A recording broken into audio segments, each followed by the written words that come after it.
anak-anak dan istri muda yang pemalas dan juga tidak patuh akan dikejar oleh Namahage. Ada sebuah festival unik nih di Semenanjung Oga di Akita. Festival ini bernama Festival Sedo Namahage. Ada sebuah legenda nih yang menceritakan tentang Namahage ini. Jadi orang-orang zaman dulu biasanya kalau dalam posisi kedinginan atau memang lagi musim dingin yang berkepanjangan, itu di rumahnya pasti ada kayak pemanas gitu atau kayak tungku gitulah yang bernama irori. Nah, kalau orang-orang duduk terlalu lama di sekitaran irori tapi tidak melakukan apa-apa, jadi emang cuma duduk terdiam aja, itu maka dipercaya kulit mereka yang duduk terlalu lama dan tidak melakukan apa-apa ini akan terbakar. Nah, inilah yang akan mengundang Namahage. Namahage itu bisa mencium nih, ada sedikit kulit yang terbakar di dekat irori. Disinilah dia akan datang atau muncul entah dari mana sambil membawa pisau dan nantinya akan mengiris sedikit kulit kalian yang terbakar itu. Nah, mendengar itu aja udah ngeri banget kan?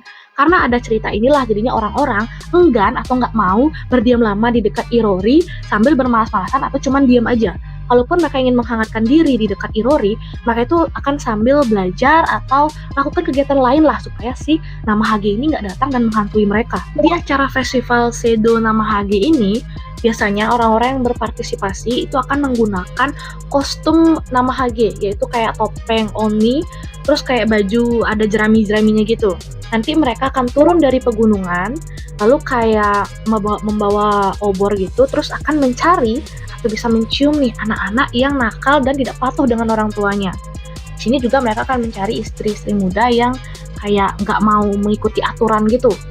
Nah, di sini biasanya anak-anak itu akan diberikan sedikit hukuman lah supaya dia itu nggak mengulangi kemalasannya lagi dan juga maulah patuh sama orang tuanya. Si orang-orang yang dengan kostum Namahage ini akan mengelilingi festival untuk mengusir roh-roh jahat dan mengusir kemalasan lah di kota tersebut atau di anak-anak.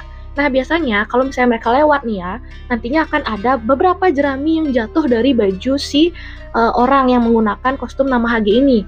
Nah, kalau kita ini ya bisa mendapatkan jerami itu terus kayak menyimpannya, dipercaya kita akan mendapatkan keberuntungan.